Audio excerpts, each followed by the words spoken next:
bonjour. Aujourd'hui, on est le 29 mai 2024.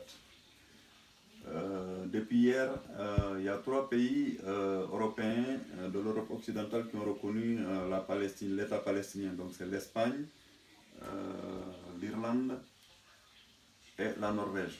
Enfin, la Norvège ne fait pas partie de l'Union européenne, mais fait partie des pays occidentaux. Voilà. Et pourquoi les autres pays, tous les 27 pays ne reconnaissent pas l'État de Palestine? C'est ce que je ne comprends pas. Là, on a posé la question à Emmanuel Macron pour que la France reconnaisse l'État de Palestine. Il dit non, il ne va pas le reconnaître au mois de l'émotion. Mais l'autre fois, pourtant, il a fait un discours après le massacre du 17 octobre dans l'émotion. Et pourquoi il ne le fait pas aujourd'hui par rapport à la Palestine? Et ça, je ne comprends pas trop, moi, pourquoi il décide. Bon, après, il y a 3 pays qui ont reconnu en Occident l'État de Palestine. C'est l'Espagne, l'Irlande et la Norvège. Il y a déjà 142 pays qui l'avaient reconnu au départ. Donc ça fait les 145e pays. Hein. Alors que tout le reste de l'Union européenne ne l'ont pas reconnu, ni les autres pays européens. Donc les 15 anciens membres de l'Union européenne, c'est-à-dire que l'Espagne, le Portugal, la Grèce, comment s'appelle, la France, l'Allemagne, le Danemark, la Finlande, les Pays-Bas, la Belgique, la Suisse,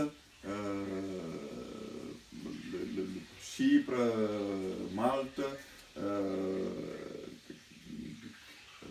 je dis l'Autriche. Tous ces pays-là n'ont pas reconnu. La Grande-Bretagne non plus ne l'a pas reconnu. Les anciens pays de l'Est non plus, c'est-à-dire la Bulgarie, la Hongrie, la République tchèque, la Slovénie, la Slovaquie, la Hongrie, la Croatie, les 3 pays baltes, donc c'est-à-dire Lettonie, Lituanie, Estonie. Voilà, tout ça n'ont pas reconnu l'État de Palestine. Pourquoi ça? Et les États-Unis non plus, ni le Canada, ni l'Australie, ni la Nouvelle-Zélande. Voilà. Et pourquoi ça? Pourquoi ils ne reconnaissent pas cet État-là? Et pourtant, ce serait la solution. L'État d'Israël a été reconnu depuis 1948 et l'État palestinien n'a toujours pas été reconnu.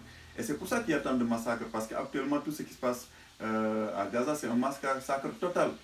Parce que le gouvernement extrémiste de M. Netanyahou, comme il a compris que personne ne lui dit rien, lui, il va tout faire pour massacrer les Palestiniens. Parce que là, on ne va pas nous dire que tous ces bombardements sont destinés qu'aux gens du Hamas. Non, ce n'est pas possible. Les gens du Hamas, je rappelais qu'ils doivent à peu près 10 000 à 20 000 personnes maximum. Et tous les 50 000 personnes qui sont mortes ne sont pas des gens du Hamas. Hein. Donc, depuis le massacre du 7 octobre, le Hamas a tué que 1200 Israéliens. Donc, il y a quelques otages qui sont encore retenus. Mais pourquoi massacrer tous ces Palestiniens-là? Et que font les pays arabes? Les pays arabes non plus sont coupables de ça. Enfin, c'est pas non plus, ils sont aussi coupables de ça. Parce que les pays arabes, malgré qu'ils n'aient pas le pouvoir militaire de se battre contre Israël ou les États-Unis, mais ils ont quand même la capacité financière de dire d'arrêter cette guerre-là. Il suffit qu'ils disent voilà, à partir d'aujourd'hui, on ne vend plus ni de gaz ni de pétrole. C'est aussi simple que ça, parce que je pense qu'ils sont assez riches pour pouvoir le faire. Hein? Des pays comme l'Arabie Saoudite, le Koweït, le Qatar, Bahreïn, Oman, hein, ils sont capables de le faire. Hein, même la Jordanie, hein, l'Irak, ils sont capables de faire tout ça.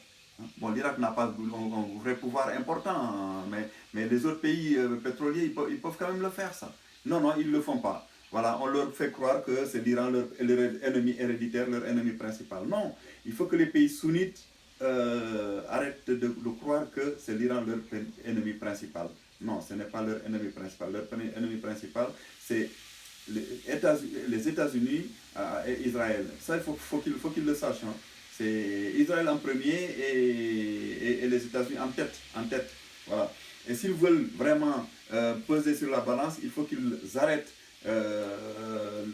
la livraison de pétrole aux États-Unis et aux pays occidentaux ainsi que le gaz.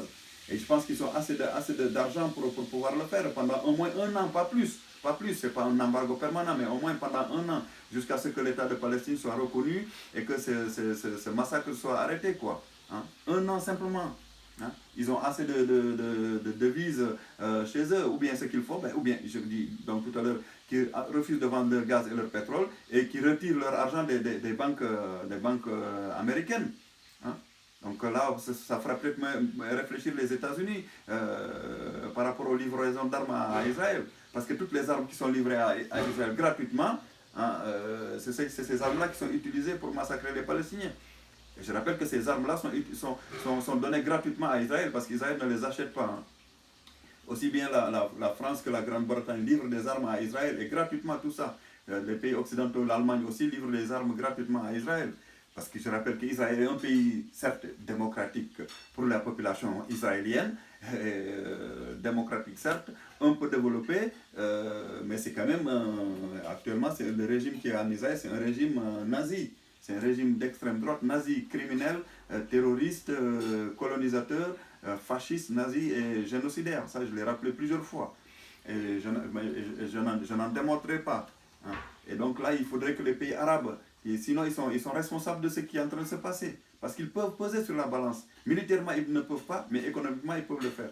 Il suffit d'arrêter de livrer le gaz, le pétrole aux pays européens pendant un an et aux États-Unis et de retirer tous leurs biens financiers de ces pays-là. Là, ça fera peut-être réfléchir les autres pays. Hein. Israël, c'est le pays le plus subventionné du monde. Hein. Je vous assure que n'importe quel pays subventionné à la hauteur d'Israël se serait développé comme Israël. Hein. Parce que vous savez que les pays, ils ont des soucis en général quand il y a des soucis économiques. Mais Israël est tellement subventionné dans le monde qu'il ne peut pas avoir des soucis économiques. Hein. Je rappelle que l'Allemagne donne chaque année 65 milliards à Israël et les États-Unis près de 3 milliards, sinon plus. Enfin, ils en donnent aussi aux Palestiniens, c'est vrai. Mais les subventions qui sont données à Israël sont les plus importantes du monde. Voilà. Donc si les pays arabes veulent vraiment peser sur la balance, il faudrait qu'ils fassent ce refus de livrer du pétrole et du gaz et de retirer leur argent des banques occidentales. Quoi. Il n'y a que ça qui peut peut-être résoudre ce problème-là. Merci, c'était tout pour aujourd'hui.